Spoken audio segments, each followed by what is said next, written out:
Binutas sa mga kawatan ng pader ng isang supermarket sa Rizal. Tinangay nilang halos 1 milyong piso pati ang CCTV ng establishmento.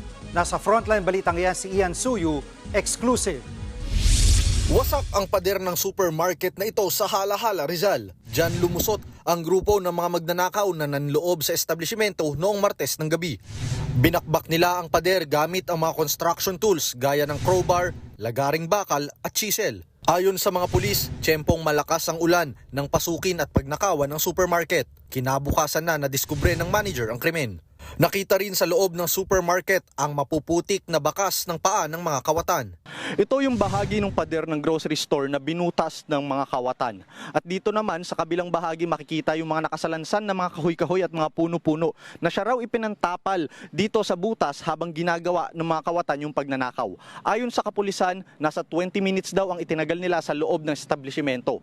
Yun daw ay para hindi sila mapansin ng mga sasakyan na dumadaan sa kalsada. Tinangay ng mga salarin ang hindi bababa sa 1 milyong pisong cash at isang company phone. Ang masaklap pa, tinangay rin pati ang CCTV system at recording box ng establishmento. Dahil dyan, mas lalong pahirapan tuloy ang pagtukoy sa mga nanloob. Hindi inaalis ng Hala-Hala Police Station ang anggulong inside job. Precise po yung galawan nila. So hindi sila nagkalat. Talagang nakapokus sila dun sa bolt, sa pera. Hindi sila nagkuha ng ibang items. So masasabi nating professional and planned. Tanging hawak lang daw ng pulis sa ngayon ay ang mga naiwang tools ng mga kawatan na posibleng pagkunan ng fingerprint ng mga suspect.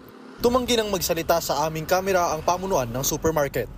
Nagbabalita mula sa frontline, Ian Suyu, News 5. Mga kapatid, Jiggy Manikad po, iba na ang may alam at may pakialam sa panahon ngayon.